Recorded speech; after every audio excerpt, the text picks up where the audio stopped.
Hi there, this is Dr. Dell, and this video is going to be about real numbers and about the operations that we can do with real numbers. These are the things that we'll need to do if we're going to use real numbers.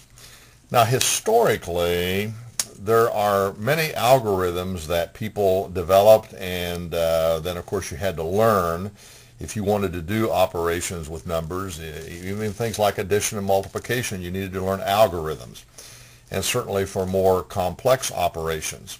Fortunately, something very dramatic happened in the 1970s. In 1972, the first scientific calculator went onto the market. A few years earlier, there had been some simpler calculators, but this was the first one that was an actual scientific one. And the number of it was HP, which stood for Hewlett-Packard 35, which meant it actually had 35 keys. That's why they gave it that name.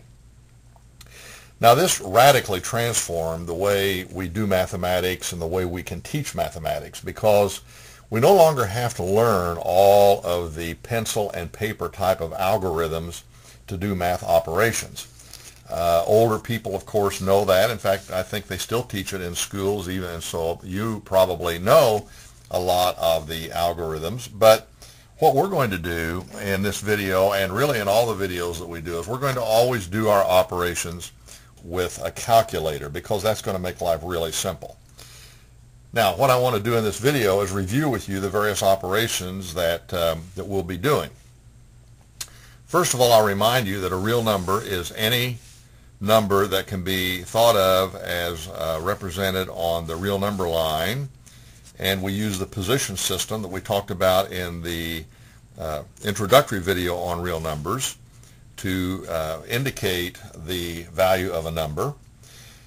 And of course, one of the first things you learn is that if you want to add two numbers, you simply can do that geometrically on the number line. For example, 2 added to 4, you would take 2 here, and then you would add it to 4, and you would end up with 6. So if the number line extended out far enough,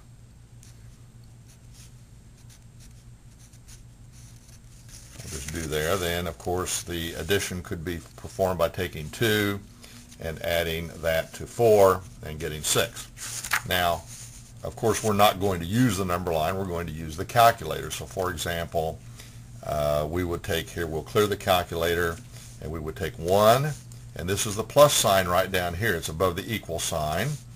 In fact, I'm sorry, we were going to do 2. 2 plus 4, and then we hit the equal sign, and that gives us 6. Equal always means the value of the current calculation, whatever it might be.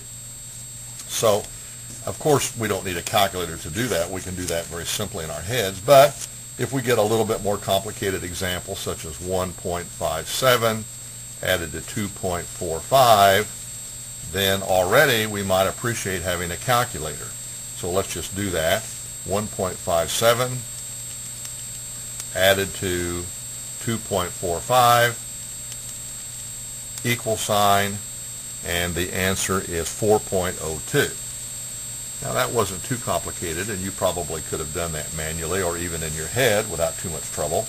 But as the numbers get larger and more complex, for example, 24.8 added to 3.97 added to 15.4, what would that be? Well, with a calculator, that's very easy to calculate. First, we'd enter 24.8. Notice I cleared it first, hit the plus sign. Then we'd enter 3.97, hit the plus sign again, and notice when I hit the plus sign, it gave me the current total of those first two numbers, 28.77, and then I've hit the plus sign now, I enter 15.4, and now I hit the equal sign, and the answer is 44.17, and it was just that easy to add up those three numbers. I might also point out that it would not have mattered what order we added them in. So we would have always gotten the same answer had we put them in any sequence and done that. And that's addition. Now, that's the plus key. There's a times key, and multiplication is very common. So let's just take an example of multiplication. Of course, if it's a whole number, 3 times 5, you know what the answer is. You can probably do that in your head. You probably learned your multiplication tables like we all did. I'll clear the calculator. I'll hit 3. The times key is right here on this particular calculator. It's the 4th key up. Hit times. I'm hitting 5. And then I hit the equal sign, and there I get 15.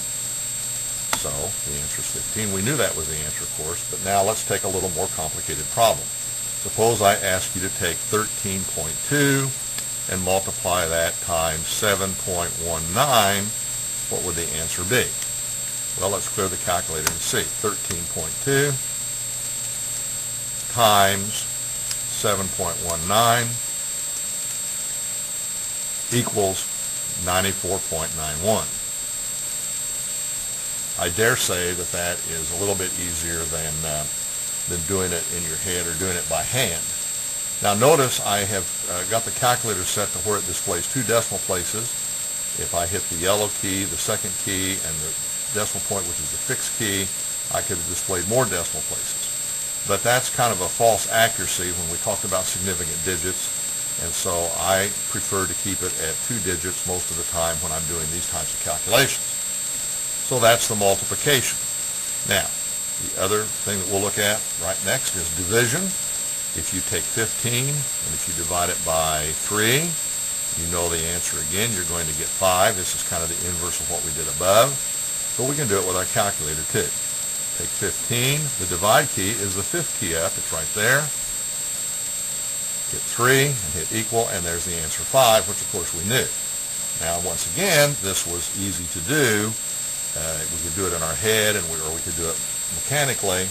But suppose I gave you 18.7, and I want you to divide that by 3.4. What would the answer be? 18.7 divided by 3.4, and the answer turns out to be 5.5. Now, you could do that manually, probably without too much trouble, but I'm sure this is easier. And when you get into larger numbers, let's say you had 345.2 and you want to divide it by 2.18. Well, now to do that manually is going to be probably quite a bit of effort. 345.2. Notice I'd already cleared the calculator, hit the divide key, 2.18, hit the equal key, and the answer is 158.35. And I dare say that could not have been done nearly as easily with pencil and paper and the old-fashioned algorithm, which is what I learned when I was in school, and maybe what you learned when you were in school. But we're always going to use a calculator in these videos.